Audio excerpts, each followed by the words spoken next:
Magandang umaga po sa ating lahat, church! Kumusta po ang ating Sunday? Buong mag-week po. Masaya po ba tayo? May kagalakan po ba tayo sa ating puso? So, parang meron po tayong bago ngayon. Let us welcome yung mga bago po natin. Bago sila, no? Ito na? Hindi. So, welcome po sa lahat. Tayo po ay magbatian. Iparamdam po natin ang pagmamahal ng Diyos na pinagkaloob sa atin sa bawat isa. Magkamayan. At sabihin ko na lang din, I love you in the love of the Lord habang po tayo umaawit. Hallelujah.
So, nakikita ko sa mga mukha natin, lahat tayo may nakangiti. Di ba? So, let us praise God. So, kaawitin natin ang pinakamasaya at tayo magkaroon ng kagalakan sa bawat isa. Patuloy po tayo magpuri, church! Hallelujah!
ng Diyos. God is so faithful! Woo! So, lahat tayo may pinagdadaanan, lahat tayo may daradalang problema, pero God is so good all the time because the Holy Spirit that He gives us as a comforter is always in us. Hallelujah! Muli, church, damihin natin na maramdaman natin ang banal na Espiritu that we are the Holy Spirit and He is always in us. Kung paano natin siya mararamdaman, yun ay ating makipag-worship sa Kanya in Spirit and in truth. Church, tayo mag-worship. Hallelujah.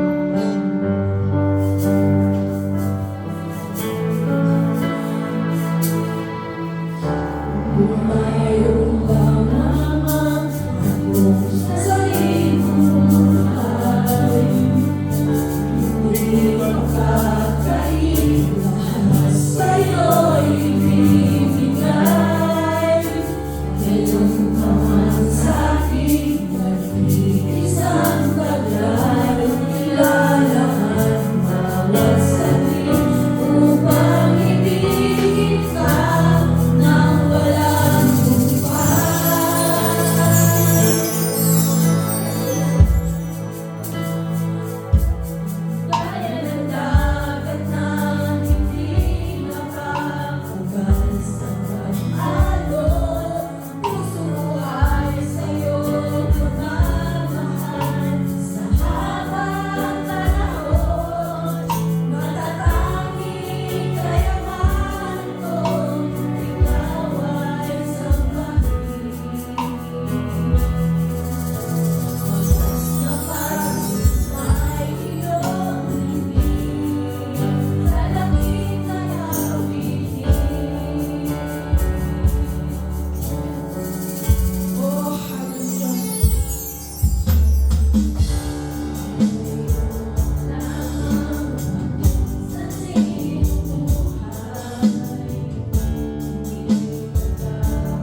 na kayo sa aming pagkanta pa lang ng worship team, ay kayo ay aming tinitingala at pinupuri kayo sa aming kalagitnaan ngayong umaga. Bigyan niyo po kami ng opening heart with spiritual heart, mind, and hearing to hear your voice today. Yes, Lord. Holy Spirit, we acknowledge your presence sapagkat sa inyong presensya sa amin ay kami po ay tuturuan niyo upang maging karoon ng presensya ang aming isipan, ang aming kalooban na madinig namin ang mensahe para sa aming buhay. Nawa po ang mensaheng ito ay magiging katuruan sa amin upang ang mga kalikuan namin sa aming buhay ay maidiretso ninyo. Holy Spirit, kayo po ang teacher namin at ang mag-share ng mensahe ngayong umaga. Huwag niyo po siyang pababayaan, bigyan niyo po siya ng wisdom and knowledge na ma-discern ang iyong mensahe ngayong umaga na ibibigay niyo sa Kanya upang ang iyong mga anak na nandito ay makareceive ng tunay na pagpapala. At ito pong pagpapalang itong mensahe salita ninyo, Diyos, ay siyang naming ibabaon sa aming pakikibaka sa buong linggo. Bigyan niyo po kami ng tunay na pag-unawa sa madidinig ngayong service na ito. Kami po'y hindi kami magsasawa na parang alon sa dagat na hindi napapagod. Ang inyong pong presensya, Holy Spirit, ang siyang magtuturo sa amin ngayong umaga. Huwag niyo po kaming pababayaan upang ang aming kalooban at isipan ay laging presensya.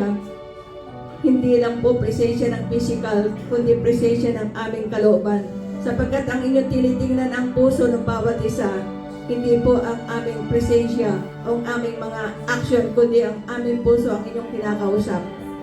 Tulungan niyo po kami na ang lahat ng ito ay maipasok namin sa aming isipan, sa aming kalooban, at ito ay maging daloy ng pagpapala ninyo sa aming buhay. Kami po ay nagpupurit, nagpapasalamat sa inyo, at kami po ay walang pagod na kami po ay sasamba sa inyo sapagkat kayo ang aming pag-asa, kayo ang aming buhay sa aming pakikibaka bilang isang ninyong anak. In Jesus' name, Amen. Magandang umaga po sa bawat isa. Good morning everyone at welcome po sa ating Sunday service. Habang ang mga bata po ay nagpupunta doon sa Kids Church, may I request everyone po, if we can occupy po yung mga upuan sa bandang harap, pwede po tayong lumapit. Yan. Para po kapag may mga late pong darating, they can also sit at the back. Yan, praise the Lord. And this morning po, welcome po natin, or welcome back po kay Sister Gina Lynn Feliciano. Ayun po. And kay Brother Ralph Jansen Agpalo. So welcome to JCCI. Welcome back. Yan. So welcome po sa bawat isa. This morning po, praise the Lord dahil tayo po ay magkakasama ngayong umaga to hear from the word of the Lord. At ngayong umaga po, we are concluding this month's series on enjoying life in Christ versus worldly pleasure. So yan po yung naging theme po for the month of January. Before I call po the speaker, next slide po, gusto ko lang pong magbigay ng konting recap sa shinare po ni Pastor Nori last Sunday. May nabanggit po siya, yan, sana po nandito rin yan sa mga notes niyo. Sabi po, have a hunger and thirst for learning. Diba? Sabi po niya last week, do not stop learning. If you stop learning, you stop growing. I think yung last line si Brother Mark na po yung nag- Tama po ba, Pastor Nori? Sabi dito, problem, people do not want to learn. So, minsan yan po yung nagiging problema, no? Kaya hindi tayo natututo kasi ayaw po natin matuto. Yan. Pero I hope po this morning we will have a renewed heart. Kaya po gusto ko lang po sabihin na when we come to church, what is our heart towards hearing the word of the Lord? Sinasabi ba natin na, Lord, I want to learn from you? Ganun po ba yung puso natin pag dumarating tayo sa simbahan? Ayan, parang tahimik po tayong lahat. Kanina sabi ni Sister Margie, lahat nakangiti. So ngayon po, is that our heart towards the word of the Lord? So what if, ganito po, no? What if you've already heard the message? Sasabihin mo ba na, ay alam ko na yan, hindi na ako masyado makikinig? Or would you have this open heart to hear from Him? Alam niyo po, ang word of the Lord, kapag paulit-ulit nating naririnig, kasi may sinasabi po talaga si Lord sa atin. Kapag hindi niya tayo titigilan hanggang naintindihan natin yung kanyang salita. So, for us to enjoy our life in Christ, we need to know the Lord. Bakit maraming nalulure sa worldly pleasure? Yes, there is the devil. Pero meron din po kasing tinatawag na lack of intimacy with the Lord, na not recognizing the Holy Spirit in us. Katulad po na sinabi sa Hosea chapter 4 verse 6, di ba, my people perish for the lack of knowledge. Pero napakaganda po niya sa NLT sabi niya, my people are being destroyed because they don't know me. Problem, people do not want to learn. Katulad po nung nandiyan sa recap natin. So now, let us go back to the basic. Let's have an open heart po sa salita ng Panginoon. Though you may have heard this message, very familiar na po yung passage. But let us look at this message in the light of His truth. Pag-aralan po natin ang context para po we can learn and enjoy a life with Him. So para po sa ating Bible reading, pwede po ba natin buksan ang ating mga Bible? Sino po may mga Bible? Yan, itaas po natin ang ating Bible. Yan, taas po natin ang ating Bible. Magpa-Bible reading po tayo. Yan. Ilan pa kami? 1, 2, 3. Tatlo lang po yung may mga Bible. Yun po, katulad tanong ko na, how is our heart towards the word of the Lord? Diba? Yan, dapat may Bible po tayo. Kung wala pong Bible, praise God, kasi po sa, dun po sa welcome area natin, may pinaprovide po na Bible na pwede natin hiramin. Kung wala po, sa phone nyo, pwede po kayo mag-download ng Bible. Yan. Pwede po sa phone, para nalalakihan yung font. Yan. Naintindihan naman po natin yan. So sige po, buksan po natin yung Bible sa John chapter, wala po siya sa slides, but I will read it po sa NIV. Sundan niyo po ako sa inyong mga Biblia. John chapter 15, verses 1 to 17. Sabi dito, I am the true vine, my Father is the gardener. He cuts off every branch in me that bears no fruit, while every branch that does not bear fruit, He prunes, so that it will be even more fruitful. You are already clean because of the word I have spoken to you. Verse 4, remain in me, and I also remain in you. No branch can bear fruit by itself, it must remain in the vine. Neither can you bear fruit unless you remain in me. Verse 5, I am the vine, you are the branches. If you remain in me and I in you, you will bear much fruit. Apart from me, you cannot do nothing. If you do not remain in me, you are like a branch that is thrown away and withers. Such branches are picked up, thrown into the fire, and burned. If you remain in me and my words remain in you, ask whatever you wish, and it will be done for you. This is to my Father's glory, that you bear much fruit, showing yourselves to be my disciples. Verse 9 po, as a Father has loved me, so I have loved you. Now remain in my love. If you keep my commands, you will remain in my love, just as I have kept my Father's command and remain in His love. I have told you this so that my joy may be in you, and that your joy may be complete. Verse 12, my command is this, love each other as I have loved you. Greater love has no one than this, to lay down one's life for one's friends. You are my friends if you do what I command. I am no longer calling you servant, because a servant does not know his master's business. Instead, I have called you friends, for everything that I have learned from my Father I have made known to you.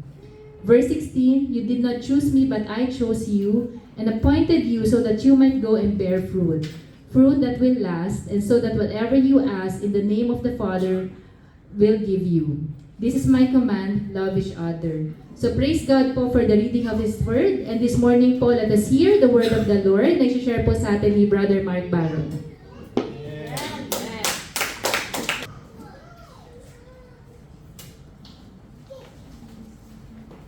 Naririnig po ba? Amen.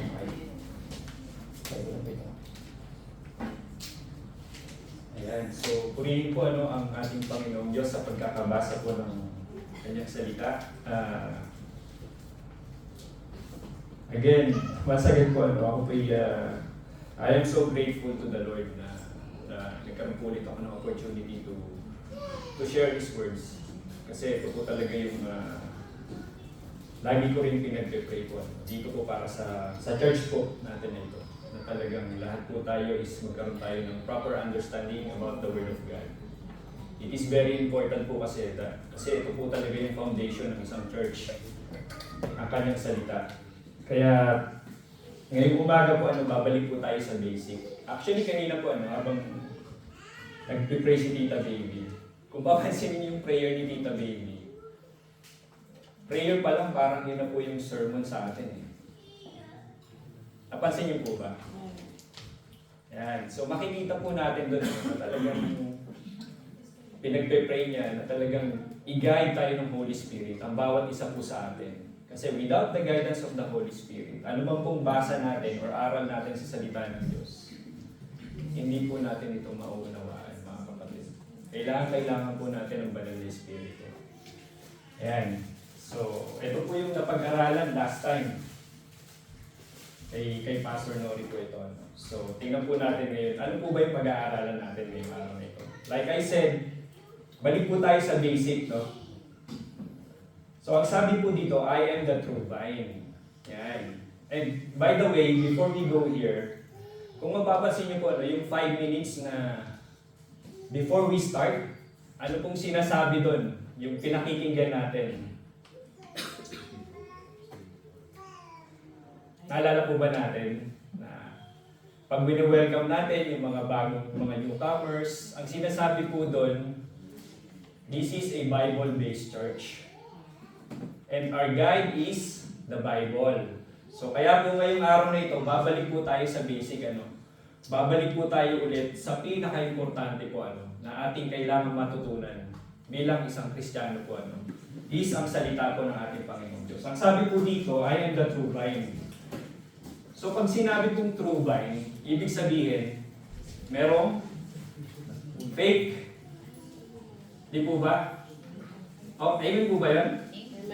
Amen. So, pero kung titingnan po natin ano, ito pong context na ito pong John chapter 15, for us to really understand the Word of God, kailangan po bumabalik tayo ng mga chapters pabalik. Na-share ko na po ito sa inyo, no, na kapag ka po tayo nag-aaral ng salita ng Diyos, kailangan po bumabalik-balik tayo doon po sa mga naunang passage. Dito po sa chapter 15, ito pong pinag-aaralan natin ngayon. Sino po sa atin dito yung naniniwala na tayong lahat na narito ngayon is talagang true believer of our Lord Jesus Christ? Amen. Lahat po tayo, no? Naniniwala po tayo doon. So kung papasinin po natin, ito pong chapter 15 na topic natin today, ito po yung Jesus Christ and His 11 apostles, disciples po, no? They are having dinner. Kung mapapasin natin, pag binasa po natin yung chapter 15 and chapter 14, pag bumalik po tayo ng isang chapter, wala na po si Judas doon. So ang kinakausap po dito ni Jesus Christ is yung mga tunay na mananampalataya. Like I said, kagaya po ngayong umagang ito, we believe that each and every one of us na narito po is we are a true believer of our Lord. Amen po? Yan. So, medyo pabalik-balik po ako, ano. Ito pong true vine na ito, no, yung context po nito, kapag ka po kasi sinabi nung araw sa Old Testament, ang tinutukoy po dito, kung titingnan natin sa Book of Isaiah, chapter 5:7, the vineyard of the Lord Almighty is the nation of Israel. So lagi po natin titingnan ano, kapag ka po sa Old Testament tayo nag-aaral at makikita natin yung vineyard, vine, grapes, ang mini-mention po dito ng ating Panginoong Diyos is yung bayan niya mismo, ang bayan ng Israel. Ang sabi dito is the nation of Israel and the people of Judah are the vines He delighted in.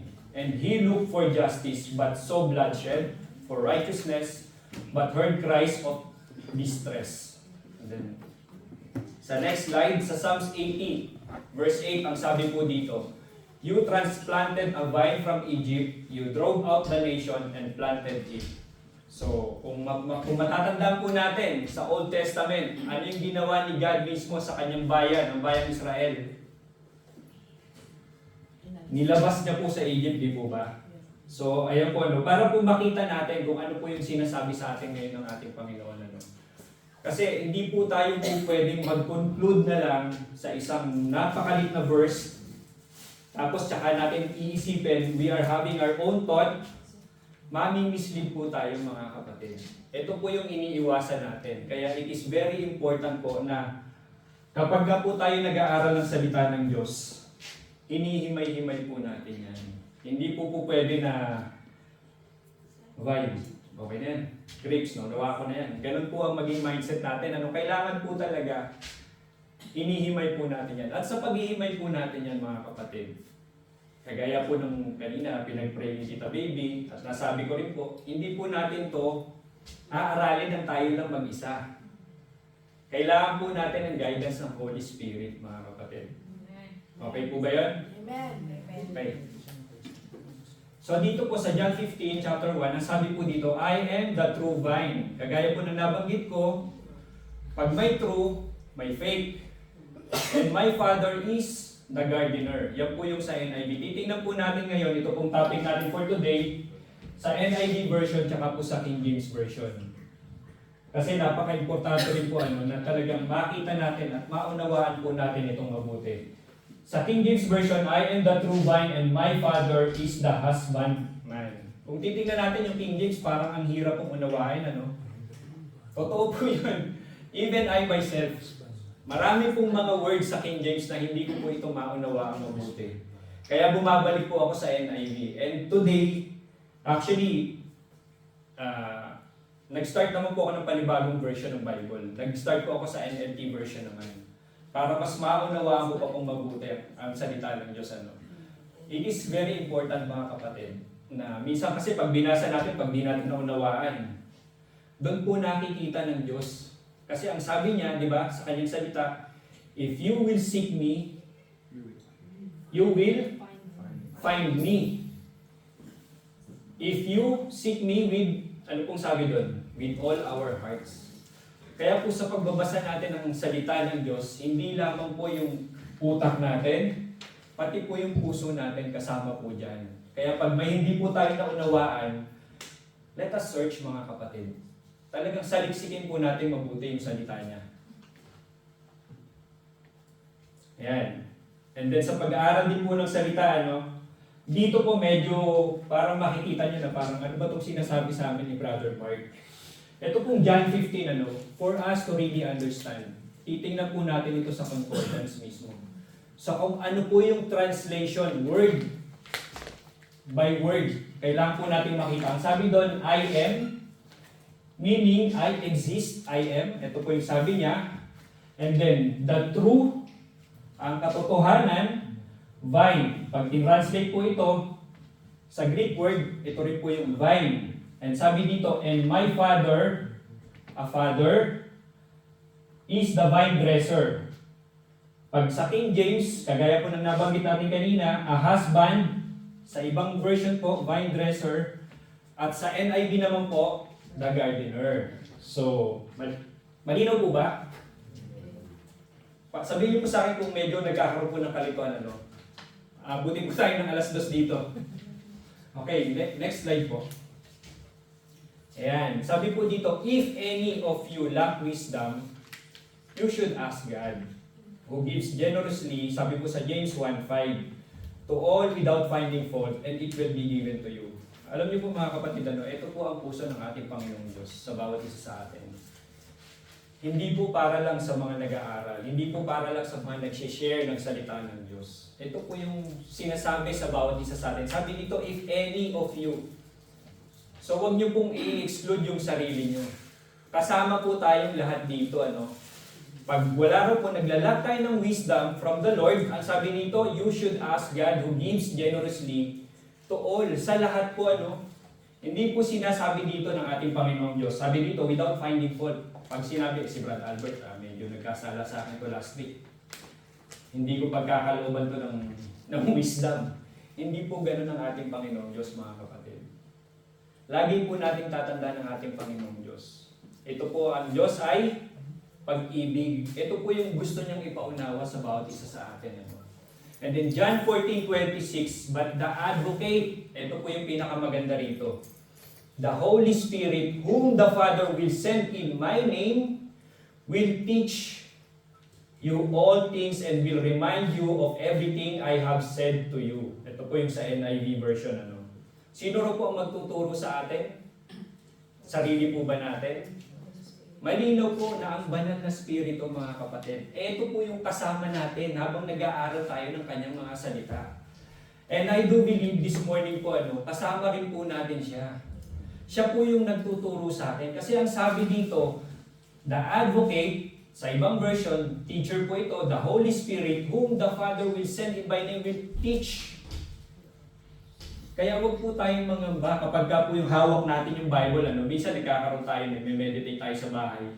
Hindi natin maunawaan talaga yung salita niya. Huwag po tayong mangamba. Let us ask our Father in heaven. Again, James 1:5. Kaya po napaka-importante mga kapatid, na talaga tayo bilang isang mananampalataya, bilang isang tunay na Kristiyano po, is nag-aaral po tayo ng salita ng Diyos. Kasi ito po yung mag-guide sa atin kung papaano tayo mamumuhay ng naayon din po sa ating Panginoong Diyos. Alam niyo po mga kapatid,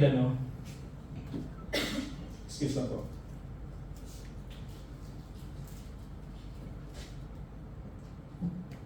Alam niyo po mga kapatid, yung demonyo, hindi ho yan natatakot kapag gumagawa tayo ng kabutihan. Kapag nagsisilbi tayo sa Lord, hindi po yan natatakot. Kahit kung matulog tayong lahat dito sa church, maglinis tayo dito, it is good kasi po yun is pagtatrabaho po yun para sa Diyos. Kahit po gumawa tayo ng gumawa sa Lord, hindi po natatakot ang demonyo mga kapatid. Alam niyo po kung anong kinakatakot ng demonyo? Yung makaunawa po tayo sa salita niya. Sa salita ng Diyos mga kapatid.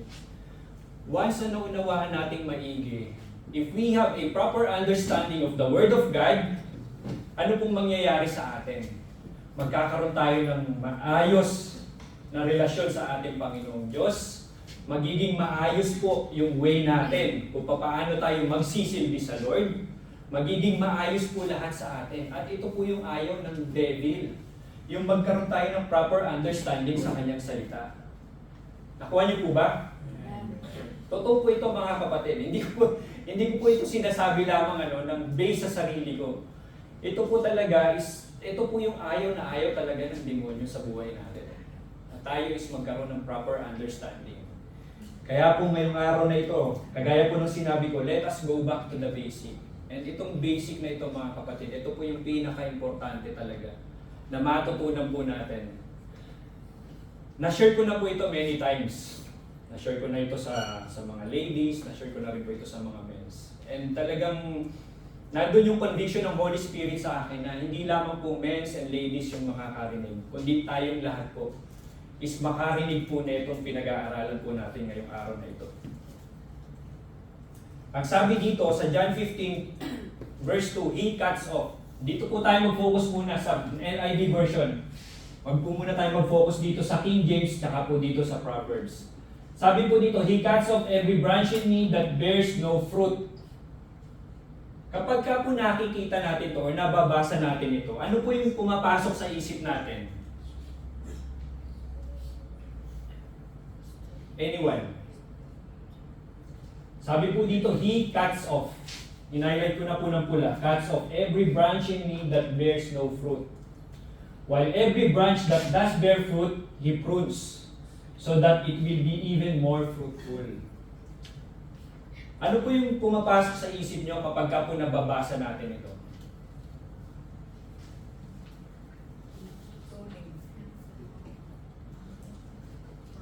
Pruning daw, sabi ko ni Tita. Yan. Pag pruning, ibig sabihin, may mga tinatanggal po sa atin. Pero dito muna tayo sa cut-offs. Sometimes kapag ka po binasa lamang natin to sa NIV mga kapatid, nagkakaroon tayo ng fear. Di po ba? Nagkakaroon tayo ng takot. Kasi ako po hindi ko po alam kung ako lang ba or pati po kayo. Nung unang mabasa niyo po itong verse na ito, He cuts off every branch in me that bears no fruit. So ibig sabihin pala pag hindi ako nagbunga, putol, sabi ni sister. Nagkakaroon po tayo ng ganitong klaseng kaisipan mga kapatid. Di po ba? Kaya tayo, ano pong gagawin natin kapag nagkakaroon tayo ng ganitong klaseng mindset? Ang mindset natin, kailangan magtrabaho ako for the Lord. Gagawa ako for the Lord.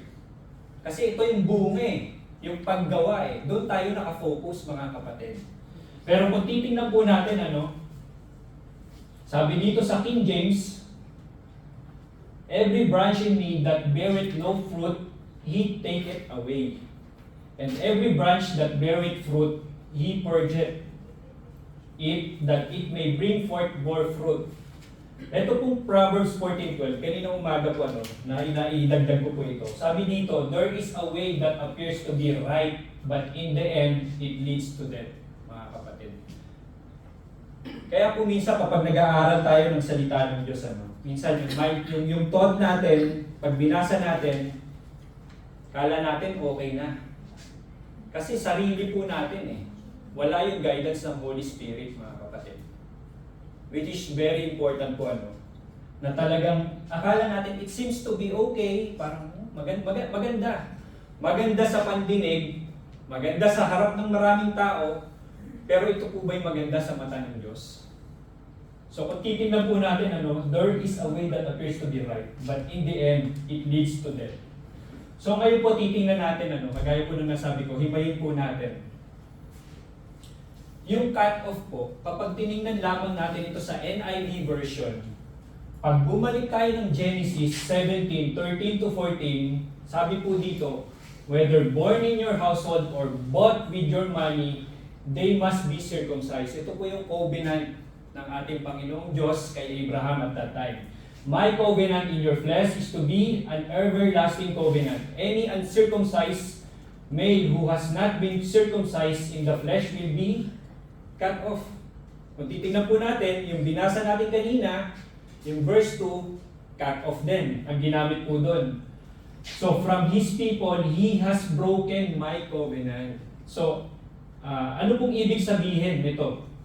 Kung titingnan po natin yung definition ng cut off, pag tinignan po natin dito sa concordance, meaning to cut down, make a covenant. Or meaning po ito, to cut, to destroy. So ito po yung ibig sabihin ng cut off. Pero, wag po natin gamitin ito doon po sa binasa natin kanina. Kasi pag yun po yung ginamit natin, magkakaroon talaga tayo ng mindset, mga kapatid, na kapag hindi tayo nagkaroon ng bunga sa Panginoong Diyos, is puputulin na tayo ni God. Hindi po ganun. Again, hindi po ganun ang ating Diyos, mga kapatid.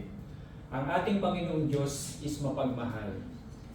May pag-ibig po ang Diyos sa bawat isa. Kahit gaano man tayo kakulit, nagkakasala man po tayo, hindi niya po tayo ika-cut off, mga kapatid. Tandaan niyo po yan. Ito po, pinag-uusapan po natin. Let us put it this way, mga kapatid. Kanina, dinner sa inner room. Diba? Ilagay sa upper room, sa upper room. So ilalagay po natin yung sarili natin doon. Na nandoon po tayo sa upper room. And then pinaliwanag ko po doon na wala na ho si Judas doon sa chapter 15. So ang mga kausap po ni Jesus Christ dito is tunay na mananampalataya. Like us na naririto ngayon. Ilalagay natin yung self natin na tayo po yung kausap ni Jesus Christ mismo. Pinapaliwanag niya po sa atin yung pag-ibig ng Diyos Ama sa bawat isa. So, tingnan po natin. Sabi po dito, every branch in me that does not bear fruit, He takes away. Pag tinignan po natin sa King James. Kanina, binasa po natin yung NIV and King James Version. So ano po ba yung ibig sabihin nung takes away? Kaya napaka-importante po ito po yung paulit-ulit kong sasabihin sa inyo. Huwag po tayong manigilan sa isang version lamang din ng Bible. Huwag lamang po sa NIV. Tingnan po natin ito sa King James Version, NLT, NSAB. Tingnan po natin, mga kapatid. Talagang saliksikin po natin ang kanyang salita. Sabi po dito, to raise, take up, and lift. So ito po pala yung tunay na meaning ng cut off na pinag-uusapan natin. Kasi ang sabi doon, He takes away. Nililift up po ng ating Panginoong Diyos ang bawat isa, mga kapatid. Kasi importante po na talagang makita natin ito. Himay-himayin po natin mabuti. Ayan. Dito po sa France, napakarami po ng vineyard. At kung mapapansin mo natin sa vineyard, lahat po ng mga grapes, yung mga puno nila, yung mga branches, wala ho yan sa baba. Ano ang ginagawa ng gardener? Ang sabi doon, he takes away, meaning to raise, take up, or to lift.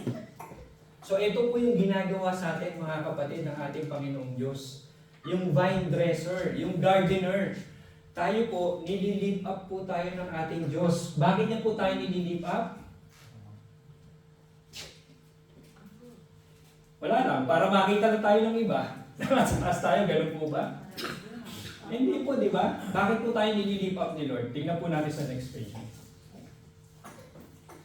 Ayan. So, and every branch, sabi po dito, and every branch that bears fruit, He prunes.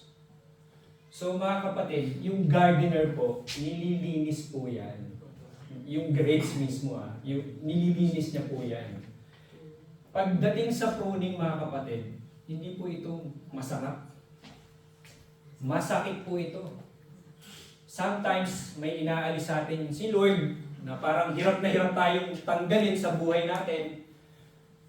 Pero pansinin niyo pag nawala yun, parang, ay, thank you Lord. Napapaganon tayo o hindi natin namamalayan na parang nawalan tayo ng tinik, di ba? Kasi nalilinis po tayo ng Panginoong Diyos eh. Ito po yung ginagawa sa atin ni Lord, mga kapatid. He is pruning each and every one of us. Bakit po? Wala lang. Trip niya lang, nasaktan tayo. Ganun po ba? Hindi po. Kasi ang sabi dito, He prunes it so that it may bear more fruit. Para tayong lahat po is lalo tayong magbunga. Tayong lahat po is managana, mga kapatid. Ito po yung tinuturo sa atin. Kaya po ito pong chapter 15 na ito, no. Huwag po natin tingnan ito. Huwag po tayong matakot. Tingnan natin ito as a love of God to each and every one of us. Actually, ang Bible po, mga kapatid, this is the love letter of God. Para po sa bawat isa sa atin. Minsan, yung love letter, masakit. Di po ba? Hindi po laging, wow, patwitams. Hindi po laging puro sweetness ang laman po niyan. Meron pong mga correction. Itinatama po tayo ng ating Panginoong Diyos. Kasi mahal niyang bawat isa sa atin. Ganun po yung ginagawa sa atin ni Lord, mga kapatid. Kung titingnan nyo, para pong ang boring, no, nung pinag-uusapan natin. Pero ito pong boring na pinag-uusapan natin, ito po yung magmumulat sa atin. Magkakaroon tayo ng kaunawaan kung sino at papaano tayo sa harap ng ating Panginoong Diyos, mga kapatid. Minsan yung mga boring na ways, yung po yung mga dapat nating tingnan mabuti. Ang sabi dito sa John 15:3, sabi, you are already clean because of the word I have spoken to you. Napakaganda po ng sinabi dito ni Jesus Christ. Ano raw po yung nakakapaglinis sa isang tao? Yung gawa po ba natin? Yung ginagawa natin for the Lord? Na nakikita ng kapwa natin, si Brad, holy. Malinis to, banal to, kasi ito yung ginagawa niya eh. Mga kapatid, again, ang sabi dito sa salita niya, this is not my word, this is the word of our Lord. You are already clean because of ang salita po ng ating Panginoong Diyos. Wala hong makakapaglinis sa atin, mga kapatid. It is not by our works na nagiging malinis tayo sa harap ng Diyos, kundi ang salita lamang niya, mga kapatid. Tingnan po natin sa next slide. Sabi po dito sa John 1:29. The next day, John saw Jesus coming toward him and said, look, the Lamb of God who takes away the sin of the world. Sino rin pong nakakapag-alis ng kasalanan natin? The Lamb of God. Si Jesus Christ. And kung titingnan natin sa John 1:1, in the beginning was the Word, and the Word was with God. Mga kapatid, babalik at babalik tayo sa salita ng Diyos. Kasi ito po yung makakapaglinis sa atin. Ito po yung makapagbibigay talaga sa atin ng life na maayos. John 13:10, Jesus answered, those who have had a bath need only to wash their feet. Their whole body is clean, and you are clean, though not every one of you. Again, kagaya po nung nabanggit ko kanina, chapter 14 and 15, wala na ho si Judas doon. Pero dito, sa chapter 13, kasama pa po nila si Judas. Ayan, nakikita niyo po ano? Kaya nasabi to ni Jesus Christ kay Peter. At ang sabi po dito, di ba? Those who have had a bath need only to wash their feet. So bakit ho? Kasi nga po, tayo is nililinis na ng ating Panginoong Jesus. And dahil sa paglakad natin dito sa mundo, ano ho yung nadudumihan sa atin? Yung paa natin. Kaya patuloy tayong nililinis ng ating Panginoong Jesus. Kasi eto ho yun eh. Hindi ho ibig sabihin mga kapatid, na born again tayo, we receive the Holy Spirit, hindi na ho tayo magkakasala. Kung titingnan ho natin sa buhay ni Peter, si Peter, ilang beses niyang pinatuwa ang Diyos? How many times? 3 times. And 3 times din ho siyang ni-reinstate ni Jesus Christ. And after po niyan, pagdating po sa Book of Acts, the day of Pentecost, kasama ho si Peter doon na naka-receive ng banal na spirito. And even naka-receive na po siya ng banal na spirito na nasa kanya na, nagkasala pa rin ho si Peter. Kung titingnan natin sa Book of Galatians, mga kapatid, hindi ko lang po nasaba sa slide, sa Galatians chapter 2, verse 11 to 14. It is very important. Kung mapag-aaralan niyo po ito sa bahay, makikita niyo po doon kung paano si Peter is nagkasala pa rin sa ating Panginoong Diyos. At nirebuke po siya dito ni Paul dahil sa ginawa niyang pagkakamali. So ito po mga kapatid, pagpapatunay lamang po ito na kahit kung nasa atin ang Holy Spirit, nagkakasala ho tayo, pero hindi ho umaalis ang banal na spirito. Kagaya ho ng sinabi dito sa kanyang salita, narariyan po ang banal na spirito sa buhay natin, mga kapatid. Magkasala man ho tayo, bumabalik ho tayo sa Panginoon. Paano tayo nakakabalik sa Kanya? Because of the Holy Spirit, mga kapatid. Hindi natin kayang bumalik sa banal na spirito, sa Diyos kung wala ho yung banal na spirito sa buhay natin. Sa John 17:17, sanctify them by the truth. Ang sabi po dito, your word is truth. Kaya po, lagi pong pinagdidiinan nito. Every time po, simula nung nagkaroon ako ng opportunity to share the word of God, lagi po akong bumabalik sa salita niya eh. Kasi ano mong isi-share ko sa inyo dito, mga kapatid? Yung emotions ko, yung nangyari sa buhay ko, na ang mag-glorify is ako, I. Puro self ko na lang po. Hindi po yun, mga kapatid. Ito po, sanctify them by the truth. Ito pong katotohanan, mga kapatid. Ang salita ng Diyos ang katotohanan. At nagbibigay ng buhay na walang hanggan sa bawat isa po sa atin. In Ephesians 2:8-9, sa Amplified Version po, for it is by grace, God's remarkable compassion and favor, drawing you to Christ. So ito po mga kapatid, again, hindi po sa pamamagitan ng ating gawa, ng kabutihan natin, ng paglilingkod natin.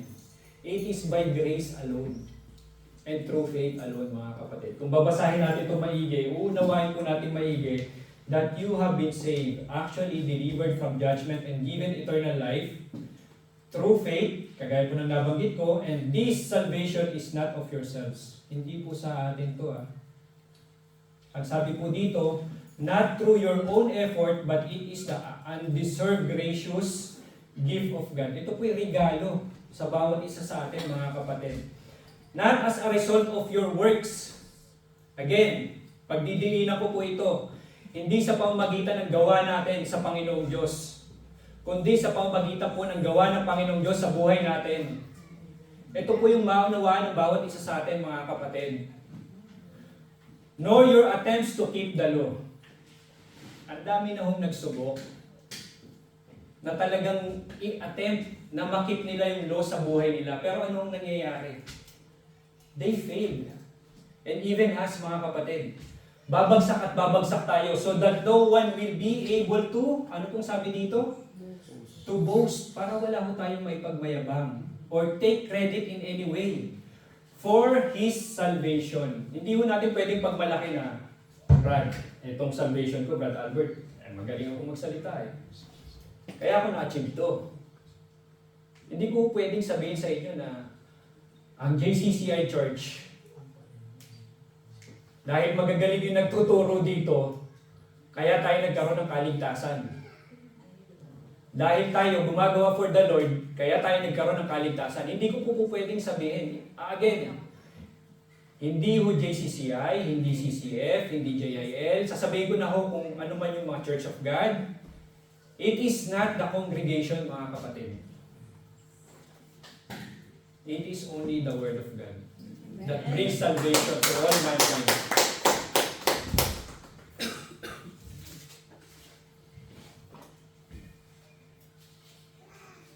John 15, verse 4. Remain in me as I also remain in you. No branch can bear fruit by itself. Kung titingnan po natin ito, no, very logic naman mga kapatid. For example, ito po yung ano, no. Ito yung vine. Ito yung branch. Pag yung branch nasa baba na ho yan, or hindi na ho yan naka-attach sa vine, do you think magbubunga ho yan? Siyempre hindi, di ba? So ano ho yung sinasabi sa atin dito ni Jesus Christ? Remain in me as I also remain in you. Napakaganda po ng sinabi dito ni Jesus Christ. Ang gusto mo ng Panginoong Hesus sa bawat isa sa atin, as we remain in Him, siya rin ho, nagre-remain sa atin. Ibig sabihin ho nito, meron ho tayong personal relationship sa ating Panginoong Hesus. Hindi ho yung tayo lamang, pati ho si Jesus Christ, nagre-remain ho yan sa bawat isa sa atin, mga kapatid. Sabi dito, no branch can bear fruit by itself. It must remain in the vine. Neither can you bear fruit unless you remain in me. So talagang hindi ho natin kayang magbunga. Minsan, kahit pilitin ho natin magbunga, lumalabas pa rin ho yung katotohanan na talagang hindi ho nanggagaling sa banal na spirito. Kasi ho yung love, joy, peace, patience, kindness, kanino ho galing yun? Sa akin? Na nagsasabi sa inyo? Or sa atin? Hindi po mga kapatid. Galing po ito. Ito po ang sabi, no, the fruit of the Spirit is love, joy, peace. Ito po mga kapatid, yung banal na spirito na nasa sa atin, yung po yung nagbibigay ng bunga sa bawat isa sa atin. Hindi tayo yung namumunga. Again, tingnan po natin mabuti. Pag titingnan natin sa King James, abide in me. Ibig sabihin talagang kailangan naka-cling tayo kay Jesus. Sabi dito, abide, meaning to stay, to remain. Manatili po tayo sa ating Panginoong Hesus. And again, ang sabi ni Jesus, I am the true vine. So kanino ho tayo mananatili? Hindi sa pastor, hindi sa church, kundi sa salita niya. Kay Jesus tayo mananatili. Kasi minsan, totoo naman po kapag ka po minsan talaga kapag yung isang tao na talagang sobrang, minsan nagkakaroon ka na talaga ng affection. Like for example, like si Pastor Celo, napakabait po ni Pastor. Pero hindi ho si Pastor Celo, hindi ho tayo kay Pastor Celo mag-aabide. Hindi ho tayo kay Pastor Celo magre-remain. Magre-remain ho tayo sa true vine mismo. Sa tunay. Sa salita ho tayo ng Diyos tumapit, mga kapatid. Hindi ho natin pwede sabihin, Pastor, ito yung pinagdadaanan ko. Yes, the pastor can pray for us. The church can pray for us. Pero ano po yung, again, ulitin ko po, ang gusto po ni Jesus Christ sa atin, yung remain in me, as I also remain in you, ang gusto po ni Jesus Christ, each and every one of us, magkaroon po tayo ng personal relationship sa Kanya. Bawat isa po sa atin, mga kapatid. Kasi ang salvation po is kanya-kanya po. Kanya-kanya po yan. Hindi ko pwedeng sabihin ni Sister Kailin, yung lolo ko, pastor, save na ako. Hindi po pwedeng ganun. Kanya-kanya po yan. Ang gusto ni God, magkaroon tayo ng personal relationship sa Kanya. Sa bawat isa po sa atin. I am the vine, you are the branches. If you remain in me and I in you, you will bear much fruit. So ito po, tayo na po is magbubunga kapag tayo is naka-remain sa ating Panginoong Diyos. Di ba? Much fruit. Ito po yung gusto ng ating Panginoong Diyos eh. Ang magbunga tayo eh. Sabi dito, apart from me, you can do nothing. So lagi po natin titingnan mga kapatid, is kung ano yung tingin sa atin ni God. Kasi most of the time, ang nakikita natin kagad is ano ba yung magiging tingin sa akin ng tao. Tanong po natin yung sarili natin, Lord, ano po ba yung dapat ko talagang gawin? For me to abide in you, for me to remain in you.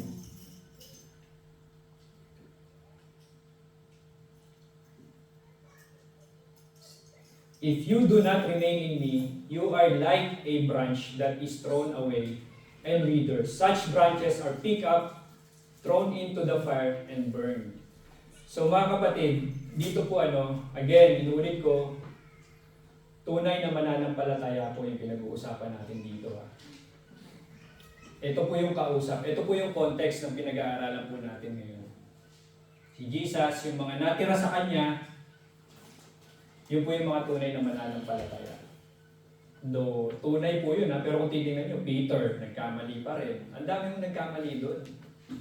Diba? Sino po yung kailangan makita nyo muna yung Thomas. Diba? Thomas the doubter, nag-doubt. Kaya po hindi ibig sabihin na kailangan kapag mananampalataya ka na is very holy ka na, hindi ka na nagkakasala. Huwag nyo naman nung gawin, baka ma-misinterpret nyo po yung sinasabi ko na kailan, okay lang magkasala tayo. Hindi po hindi po yun yung ibig ko sabihin. Kaya po ang sinasabi ko, dapat inaaral talaga natin yung Word of God. Ayan. So dito inahinintulad ni Jesus Christ yung mga tao na kapag hindi kayo nag-remain sa akin, ito po yung kahihinatnan talaga. And withers. Thrown away and withers. Una, akala natin kapag wala na tayo sa vine, branch, syempre hindi naman agad patayan eh. Di po ba? Tingnan nyo po mga few days after, di ba? Mapapansin nyo, unti-unti na po nagiging dry yan. Yan. So tingnan nyo yung mga katabi nyo ngayon. Nadadry na po ba? Siyempre hindi. Wala akong nadadry dito kasi tayo is lahat. Kagaya ng nasabi ko, all of us, I do believe mga kapatid, all of us na naririto is lahat po tayo. We are true believers. Nga lang, kagaya ng nabanggit ko, may nga lang po minsan kasi hindi ho natin masyado nauunawaan yung Word of God. Kaya ho natin ito pinag-aaralan. For us to have a proper understanding. And kung ako man po is may nasasabi na parang tingin nyo is off, at nakikita nyo na parang kinukundi kayo ng Holy Spirit na parang, pwede nyo po after this service, pwede nyo po akong sabihin, Brother Mark, parang may mali dun sa sinabi mo. Kasi ito yung nabasa ko sa Word of God eh. Lagi po natin maging backup yung salita ng Diyos. Ayan. Kasi ito po yung magsisilbing guideline talaga natin. Ng katotohanan po Pag pumunta ko kayo sa akin nang wala ko kayong sasabihin na backup about the Word of God, pag-pray nyo muna. At ako rin pag-pray ko rin yan. Okay. So sabi po sa Matthew 7:21-23, not everyone who says to me, Lord, Lord, will enter the kingdom of heaven, but only the one who does the will of my Father who is in heaven. Many will say to me on that day, Lord, Lord, did we not prophesy in your name? And in your name drive out demons, and in your name, tingnan niyo po yung hinighlight ko dito, perform many miracles. Again, mga kapatid, ano po yung itinuturo sa atin dito? Sabi ni Jesus Christ sa verse 23, then I will tell them plainly, malinaw kung sasabihin ito sa inyo mga kapatid. I never knew you, away from me, you evildoers. Would you imagine, tanong buhay nyo. Sino dito yung matagal ng Christians? Ako po 7 years Christian na po ako, no? Would you imagine, sa tanong buhay natin, minsan, matagal na tayong Christian, nakala natin, okay na po tayo, matagal na ako Christian. Marami na po akong alam. Pero kung titingnan po natin dito, no? Ano yung nagiging problema dito? Sabi dito, drive out demons and in your name, sa pamamagitan pa ng ating Panginoong Jesus. Perform. Again, performance ang tinignan, mga kapatid. So it is not our performance ang maglalapit po sa ating Panginoong Jesus. Kagaya ng sinabi ni Tita Baby kanina, hindi ho yung actions natin. Puso, mga kapatid. Puso natin ang tinitingnan dito ni Lord. It is not our performance. Magaling ako sa music, magaling ako mag-share, pero kung wala po yung puso natin. And again, mga kapatid, yung pagiging Kristiyano po, hindi ho yan 180 degrees na bago yung buhay nyo nung tinanggap mo agad si Jesus Christ. Unti-unti po yan. Like Peter. Si Peter, kahit may Holy Spirit na, pero nagkakamali pa rin. Unti-unti po yan, mga kapatid. Hindi po yan. May ibang Christians po kasi, no? Like si Paul, nung nagkaroon siya ng encounter kay Jesus Christ, talagang 180 degrees po na bago kagad yung buhay niya. Pero sa atin po, tingnan po natin. It is between you and the Lord, mga kapatid. Ang makakapagsabi po kung talaga bang nagkakaroon tayo ng pagbabago or kung talaga bang tayo lang po yan. Kaya nga po, hindi natin pwedeng i-judge yung kapwa natin. Na para sasabihin natin, si brother may tagal na nito rito eh. Pero hindi ko makita yung mga sinasabi niya sa buhay niya. Yung mga tinuturo niya. Again, naniniwala po ako na lahat po ng naririto ngayon, you are all righteous. And the prayer of a righteous person is powerful and effective. Kaya kung hindi niyo po makita, kung hindi pa po kayo, may hinahanap pa po kayo sa buhay ko, ipag-pray niyo po ako. Idalangin niyo po ako sa Lord. Ipanalangin po natin ang bawat isa, mga kapatid. Kung hindi niyo nakikita pa sa akin, Lord, ba't di namin na makita kay Brother Mark? Wag ho natin, i-fix ho natin yung mata natin sa salita ng Diyos. Wag ho sa kapatid natin na hindi natin makita. Talagang hindi niyo makikita. Ang makikita niyo ho dyan is puro karumihan. Kagaya ho nung na-example ni Brad Nori, ni Pastor Nori sa atin before. Plain white. Pag may isang tuldok dyan, anong makikita natin dito? Madalas na nakikita natin. Yung tuldok mismo, kung ano pa yung napakaliit, yun yung nakikita. Pero yung puti, hindi ho makita talaga yan.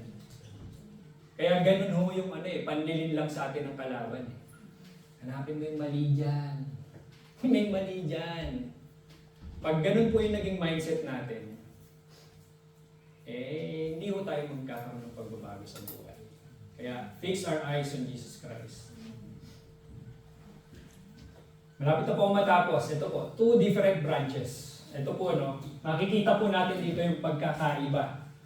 Sabi dito, with a personal relationship with God, at saka no personal relationship with God. Kinuha ko po yung verse 2. Ito po yung sa verse 2, King James. Every branch in me that beareth not fruit, He take it away. So nililift up tayo ng ating Panginoong Diyos. And every branch that beareth fruit, He purgeth. So sa paglilift up sa atin ni Lord, mga kapatid, like I said, yung pruning po, may ginagawa pong paglilinis sa bawat isa sa atin. Huwag niyo hong linisin yung kapwa niyo. Hayaan niyo sigad ang maglinis dyan. Kasi linis tayo ng linis sa kapatid natin. Sarili natin.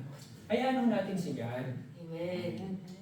Ang pinapagawa ho sa atin ni Lord, go and make disciples of all nations. Yun ho yung Great Commission. Hindi ho sinabi ni Lord, check mo yung kapatid mo madumi yan. Wala mong ganun, mga kapatid. Trabaho ng Diyos na linisin ang bawat isa sa atin. Amen po ba yun? Amen. So wala na ho, paglabas natin dito wala na hong Wala tayong bulungan. Tingnan po natin mga kapatid, yung sarili natin sa mata ng Diyos. Kung ano yung tingin ni God sa bawat isa po sa atin. Ito po, no personal relationship with God. If a man abide not in me, he is cast forth. So ito po yung kahihinatnan talaga. Sad to say mga kapatid, may kahihinatnan po talaga. As a branch and is withered, and a man gathered them and cast them in the fire, and they are burned. Kung titignan natin, cast, di ba? To throw. Itatapon po talaga, mga kapatid. Huwag ko kayong mag-alala. Like I said, wala ko dito sa atin. Wala ko ngayon dito sa atin. Kasi, kung pinaniniwalaan mo natin yung salita ng Diyos, ito yung i-claim natin. Lord, I received salvation eh. Na-receive ko na to eh. Binigay mo na to sa akin eh. Pero ang lagi pong itutulak sa atin ng kalaban dyan, makasalanan ka, you're a sinner. Yan po yung laging ididikdik sa atin ng kalaban. Pero babalik po tayo sa word niya mga kapatid. Ano mo yung gusto nating paniwalaan? Tayo ba yung ika-cast forth? Magkakaroon ba tayo ng mindset na ako ito? Ako yung branch na pinutol eh. Or tayo yung branch na mahal ng Diyos na nililift up niya. Ano po yung gusto natin mangyari sa buhay natin? Huwag niyo na akong sagutin. It is between you and the Lord. Kayo na po yung makipag-usap sa Diyos. Kung ano po ba talaga yung gusto niyo mangyari. John 15:7, if you remain in me and my words, mga kapatid, sabi dito. Again, si Brother Mark, salita na naman ng Diyos. Kasi ito po yung sinasabi ng Diyos eh. It is the word of God, mga kapatid. If you remain in me and my words remain in you. Sabi po dito, my words, hindi sinabi ni God na kung ano lang yung verse of the day natin, yun lamang. Huwag po tayo mag-cherry pick ng salita ng Diyos ha. My words, ibig sabihin lahat po.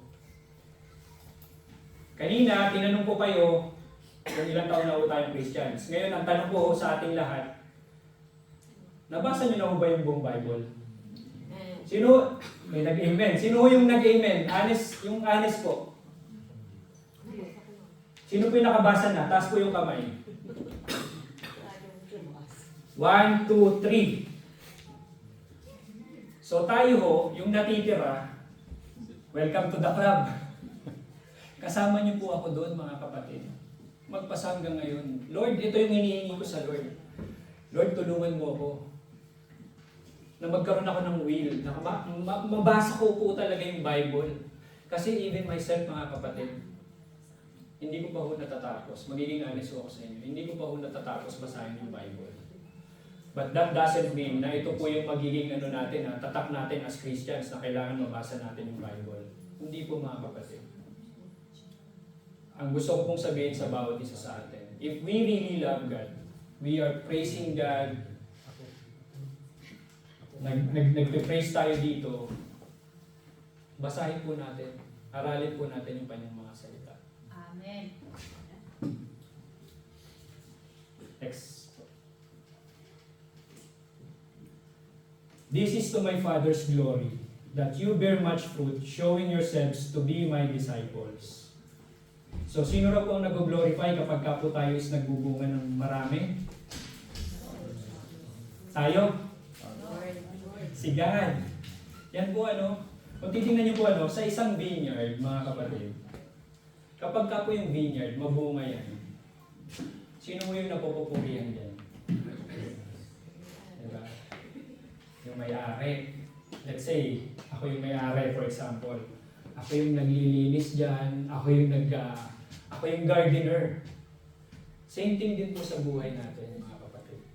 Kapag tayo is mabunga, not because of our own work, but because of the Holy Spirit who is within us, nakikita po yan ng maraming tao. At ang napapapurihan po dyan, mga kapatid, isang ating Diyos Ama, yung gardener mismo, yung nag-aalaga mismo. Ngayon, sino pong nag-aalaga sa atin dito? Si Pastor? Si God, mga kapatid. Si God po yung nangangalaga sa bawat isa sa atin. And si God yung nag-glorify. Alam, minsan, hindi yung maalis eh. Minsan, nagkakaroon tayo ng mindset eh. Nagkakasala ho tayo. Minsan, pagka nagiging mabunga tayo, parang yung self. Tayo, glory to me, sabi ni sister. Nag-glorify natin yung sarili natin. Pero ang dapat gino-glorify natin si God talaga.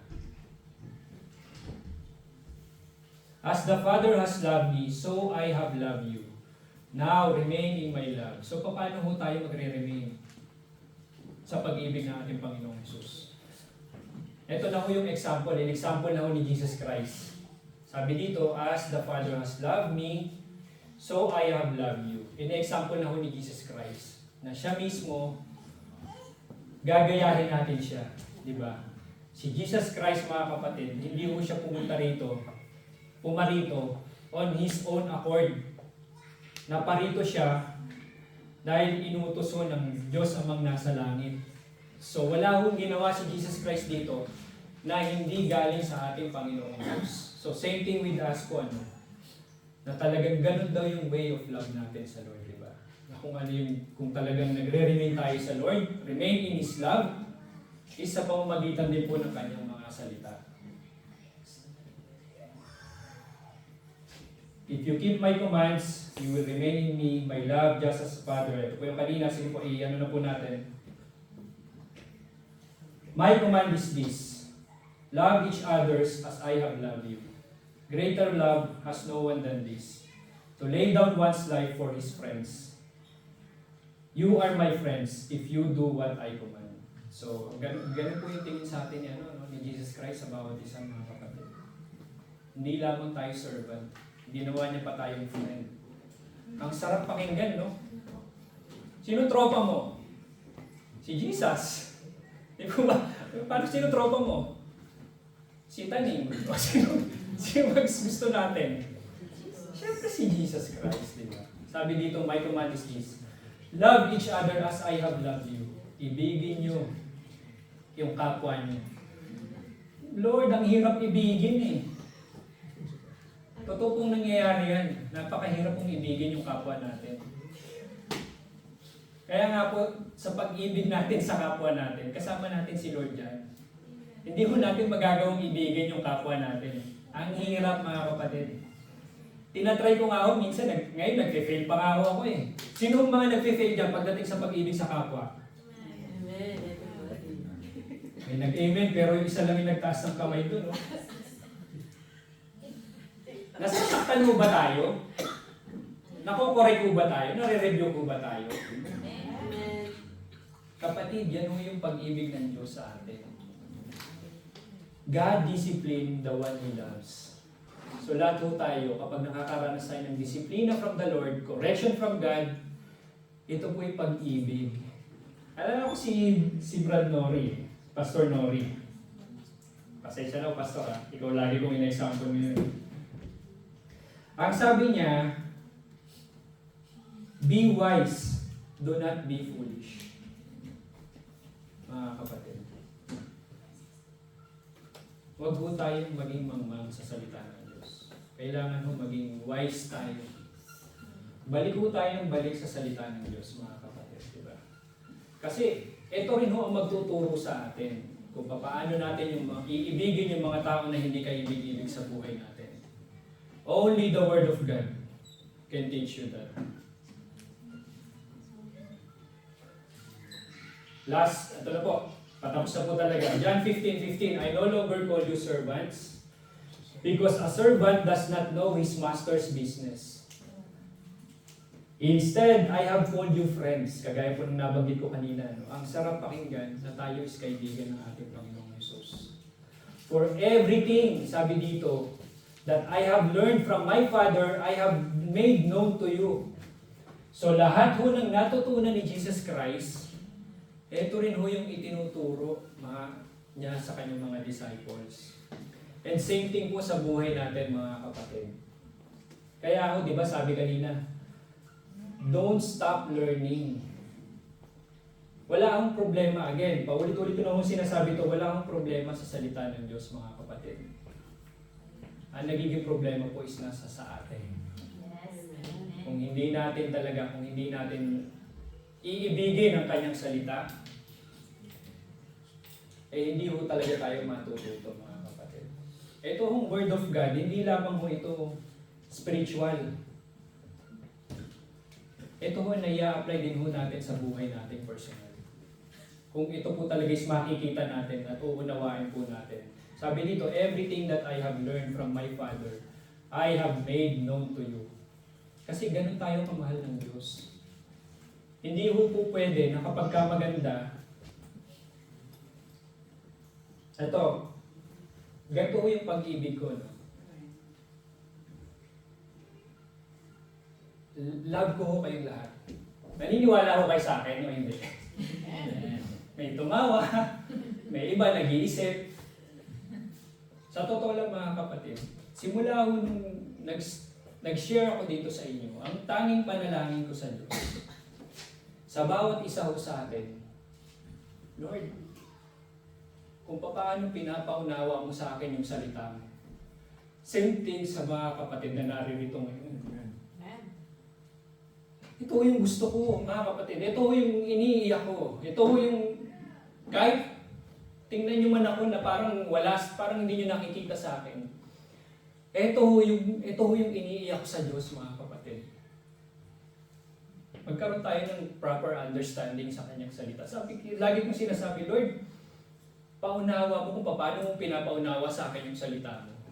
It's same din po sa mga kapatid ko sa JCCI.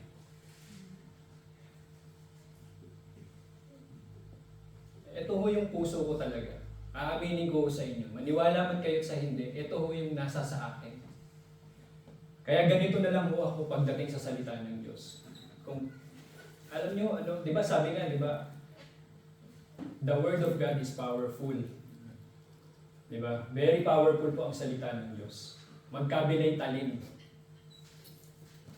Magkabilay talim po yan. Pag na-strike po talaga yung puso natin ito, imposible hong wala akong pagbabagong mangyayari sa atin. Ganito yung na-experience ko eh.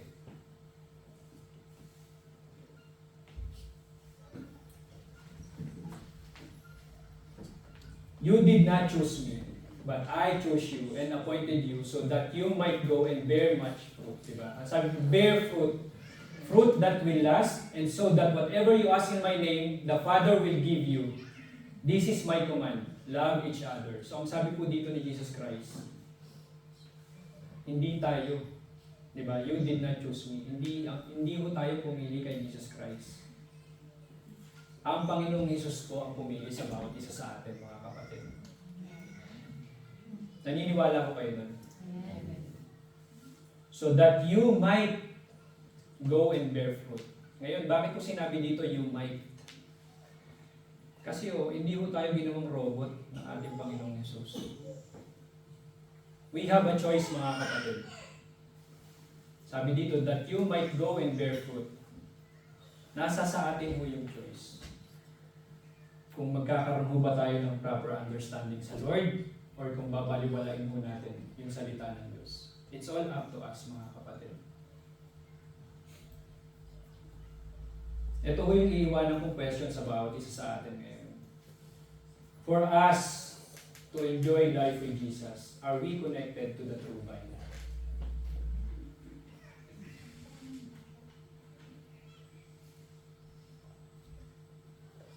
Pag nilayan po natin mabuti, pag-isipan po natin ito, after this service, pag-uwi natin sa bahay, tanong po natin si Lord, and the Lord will answer us, di ba? Jeremiah 33:3. Call unto me and I will answer you. It is between you and the Lord, mga kapatid. Kaya tanungin po natin si Lord. Huwag nyo tanungin yung katabi nyo. Tanungin po natin si Lord. So tayo po yung tumayo.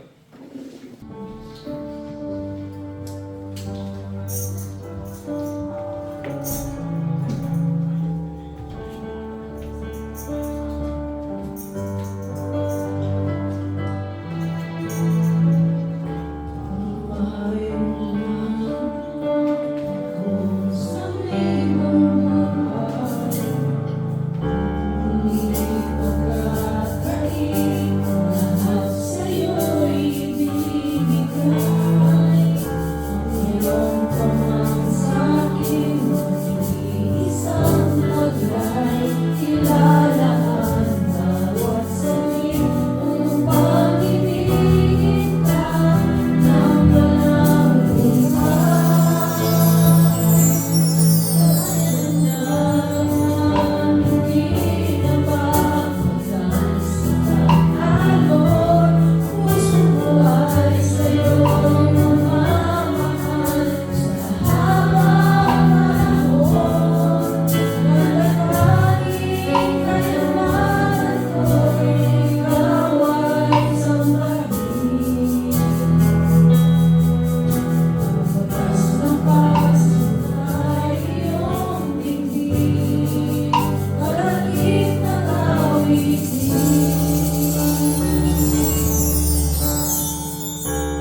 Lord, sa umagang ito kami po ay nagpapasalamat muli sa iyong kadakilaan sa buhay namin, Panginoon.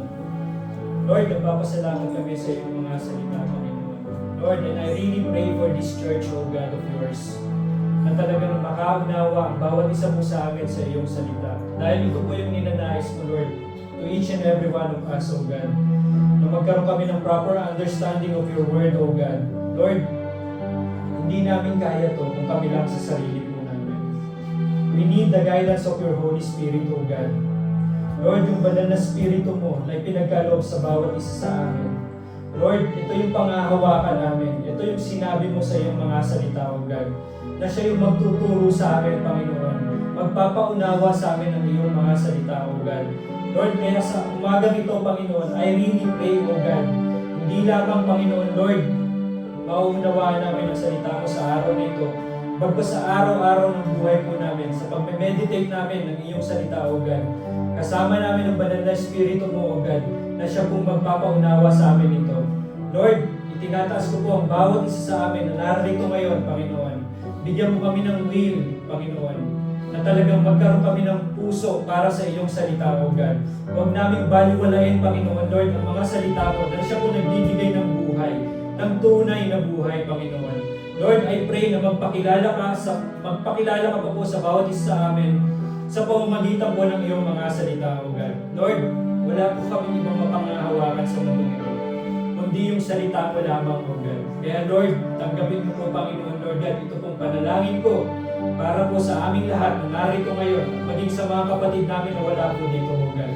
Lord, ito pong samot dalangin ko in Jesus' mighty name. Amen.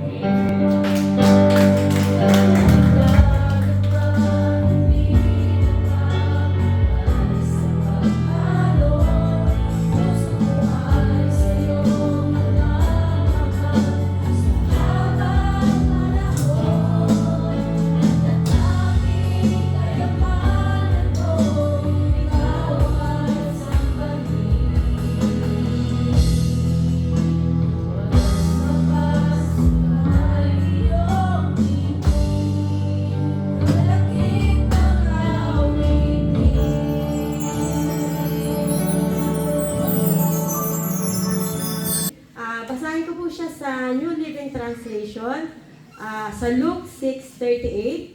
Give and you will receive, your gift will return to you in full. Pressed down, shaken together, to make room for more and running over, and pour into your lap. The amount you give, you determine the amount you get back. Kapag po tayo ay nagbibigay sa Lord, para po tayo kumbaga tayo nagtatanim lang sa Panginoon. Like seed. Kung tayo po magtatanim ng apple, like my favorite lady. Pag apple po, syempre yun naman pong tinanim natin na seed na yan, ay pag lumago po yung apple, ay hindi naman po yung namumunga ng isa lamang. Kalimitan po talagang marami pong mamunga ang apple. Sa ating pagbibigay po, it's look like sa pagbibigay sa Panginoon, ay yung pong blessing ng Lord talagang ibubuhos niya po sa bawat isa sa atin. Kaya patuloy po tayong magbigay sa ating Panginoon dahil normally talagang hindi naman talaga kailangan ng Lord ang ating finance, but sa gawain po ng ating Panginoon ay kailangan po masuportahan po ang gawain ng ating Panginoon at saka sa mga iba pa mga gamit po dito sa church. And I want to share also kung paano po talagang kumilos ang Lord sa buhay namin at kung paano siya nagpapala sa I know na ang bawat isa po sa atin ay lagi po nagkakaroon ng blessing ang Lord. Lagi po siyang may nakaabang na blessing sa bawat isa sa atin at we need to be sensitive na kahit po sa maliliit na bagay. We appreciate the blessing of the Lord.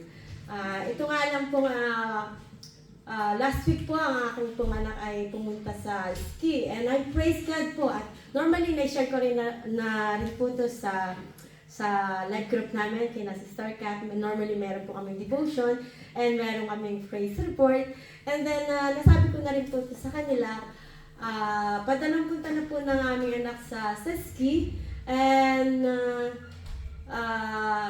sa ano po na hotel na kanyang pinuntahan, ay may nag-sponsor po sa aming anak. Kaya po yun hindi naman po, medyo malaki po, pero praise God, dahil may sponsor po yung sa amin anak sa hotel. And plus, bukod doon, meron pa pong binigay ang Red Cross para po sa pambili naman po ng mga damit na pang-ski. At sponsor din po ang Decathlon. So sabi ko nga nung narinig ko yun, sabi ko, Lord, thank you sa mga blessing na binibigay mo. Grabe ka magpala. Talagang siksik-liglig ang pagbibigay ng Lord. And I believe, alam ko, naranasan nyo rin po yan. At minsan lang po ako mag-share, but hindi ko na lang talaga i-share sa inyo ng todo-todo. Ganun po magpala ang Lord sa bawat isa sa atin. Kapag po tayo ay faithful na nagbibigay sa Kanya at sinusunod natin ang Lord. Ang blessing po talaga nag-overflow po sa bawat isa sa atin. Yun po, tayo po ay manalangin. Lord, una-una po Lord, kami po ay nagpapasalamat sa araw na to Lord. Salamat Lord at dinala mo ang aming pagnapak dito para papurihan ka, pasalamatan ka Panginoon sa aming mga buhay. Lord, salamat din po Panginoon dahil kailanman hindi ka nagbabago sa amin Lord. Ang iyong pagmamahal ay laging nandyan sa kabila ng aming pagkukulang Panginoon. Lord, salamat din po sa iyo sa banal na Espiritu sa pagsama po sa amin sa araw na ito Lord. Salamat din po Panginoon sa ginamit mong anak, Panginoon, na patuloy po siya nagpapagamit sa inyo, Panginoon, para magdala ng inyong salita. Salamat din po, Panginoon, na naandyan siya, Panginoon. Dalangin namin, Lord, na bigyan niyo po siya ng patuloy na wisdom and knowledge, Panginoon. Patuloy na pagbibigay mo sa kanya ng spiritual strength and physical, Panginoon. Lord, ano man po yung mga pangangailangan ng kanyang pamilya, Panginoon. Dalangin namin ang inyong pong patuloy na pagpapala sa bawat needs nila sa kanilang buhay, Panginoon. Lord, salamat po sa buhay nila, Panginoon. At nandyan sila, Panginoon, na nakakatulong po dito sa gawain mo, Panginoon. Lord, salamat din po, Panginoon, sa aming salita na napakinggan sa araw na ito, Lord. Lord, kung may mga dapat pong ikatop sa amin, Panginoon, nandito kami, Panginoon, para magpabago. Tulungan niyo po kami, Panginoon, na mabago ko ano man yung mga characters na mga kailangan po namin alasin yung mga sasamang ugali namin, Panginoon. Lord, tulungan niyo rin po kami na patuloy po kami nakakonect sa iyo, Panginoon, na palaging gumagabay sa amin, Panginoon, Lord. At ang dalangin namin, Lord, ang palagi niyo pong guidance sa bawat isa sa amin, Panginoon. At sa mga pera pong malibigong Panginoon, dalangin namin, Lord, bigyan mo kami ng wisdom and knowledge, Panginoon, kung paano ito gagastusin na may katuturan, Panginoon, sa ikalalawak, sa ika-advance na iyong kaharian, Panginoon, na marami pa pong kaluluwa na makakilala sa iyo, Panginoon. Lord, salamat po sa iyo at salamat, Panginoon, sa mga kabutihan mo. Salamat, Panginoon, na ikaw ang aming great provider sa lahat, Lord, ng aming pangangailangan. Kaya naman po, Panginoon, sa iyo namin itinataas ang mataas na papuri at pasasalamat sa iyo lang sa iyo, Panginoon. In Jesus' name, Amen.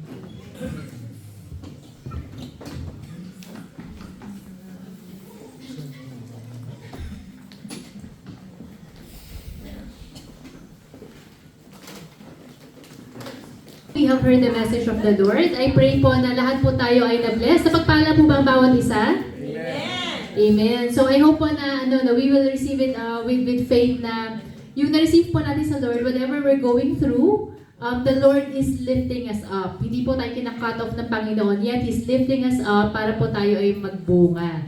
And I also pray na sa message po na narinig natin ngayon, there are two types of branches, di ba?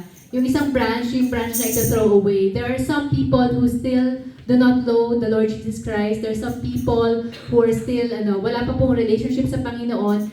Let us continue to pray for them and let us share the gospel. Yung love po na na-receive natin sa Lord, the words that we are receiving from the Lord, let us share po to sa bawat isa, di ba? Sa mga kamag-anak natin, sa mga relatives natin, whoever the Lord is bringing to us, let us share His word. So magkaroon po tayo ng gantong heart. And anyway po, for our announcement po, every Sunday we have our worship service from 10 to 12. So everyone po is welcome and invited. And every Wednesday, we have a Zoom midweek service. So that's 8 o'clock to 9 p.m. As well as a prayer meeting every Friday via Zoom as well. Same time po, 8 o'clock to 9 p.m. So once again, everyone po is welcome and you're welcome to invite your family and friends dito po sa church. So yun po, and I would like to call the music ministry for our victory song.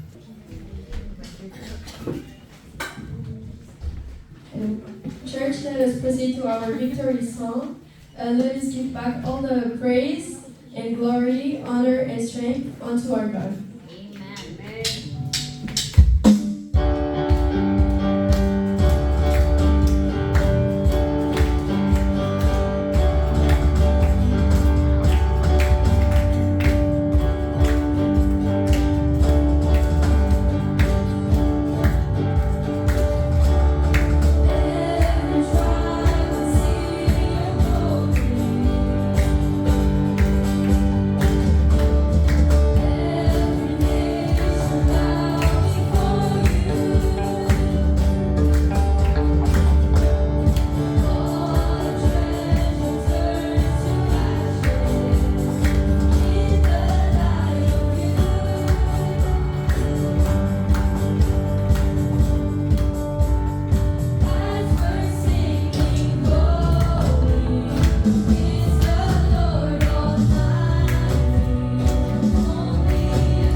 Aming Ama sa langit, minsan pa kami po ay Dumudulog sa inyo pong banal na harapan na mayroon pong pagpupuri at pagpapasalamat. Lord, salamat sa kaayusan, sa katagumpayan po, Panginoon Diyos, ng aming pong panilambahan sa umaga pong ito. Nawa, Panginoon, kayo po ang siyang naparangalan, naging katanggap-tanggap sa inyo, Panginoon, ng lahat ng mga papuri, lahat ng mga pagsamba, lahat ng aming mga kaloob, Panginoon, aming mga paglilingkod. Lord, maraming pong salamat sa mga taong ginamit nyo kami po as a worship team. Salamat sa mga talento na pinagkatiwala niyo po sa amin. Salamat din po sa pribilehiyo na mailid namin ang mga tao sa pagpupuri at pagsamba sa inyo. Salamat din po sa mga tao na turo sa mga bata. Lord, salamat. I-bless niyo po sila. At higit sila, salamat din po sa inyong anak na ginamit kayo. Lord, ang bawat isa po sa bawat isa amin ay patuloy niyo pong i-bless. Palakasin, Panginoon.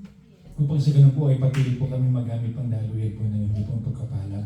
Lord, dinadalayan din po namin sa susunod na linggo, Panginoon. Isa pa namin kinikilala ang aming pong lubos ang pagdepende po sa inyo, Panginoon. Tuloy nga po, Panginoon, na kung kami po ay hiwalay sa inyo, wala po kami talagang magagawa, Panginoon. Kaya ito po nawa ang siyang patuloy na matanim sa aming po mga isipan na mapanatili po namin maayos ang aming pong ugnayan po sa inyo, Panginoon. Sapagkat doon po kami lalakas at doon po kami lubos ang magiging mapagbunga. Lord, inihiling po namin, Panginoon, sa susunod na linggo, ang inyong pong paggabay, ang inyong pag-iingat, ang siyang patuloy ng sumaamin po, Panginoon. Palakasin niyo po kami upang sa ganun po, Panginoon, ay patuloy po kami makapamuhay ng isang buhay na kalulugod sa inyo, Panginoon. Sa susunod na linggo, Panginoon, ito po'y amin pong ipinagkakatiwala po sa inyo, Panginoon. Dalangin namin ang inyong pagsama at ang inyong patuloy na Panginoon. Kaya nga, sa umaga pong ito, Panginoon, sa bawat isa po sa inyo, tanggapin niyo po ang masaganang biyaya at pagpapala po ng ating pong Panginoong Yesus. Tanggapin niyo rin po ang hindi nagmamaling na pag-ibig ng ating pong Diyos ang masalangit. Sa umaga rin po ito, tanggapin po ng bawat isa po sa bawat isa sa atin ang pangunguna, gabay, lakas at kapangyarihan na nanggagaling po sa banal na Espiritu. Ito po ang aming samot panalangin sa pangalan po ng aming Panginoong Yesus. Amen.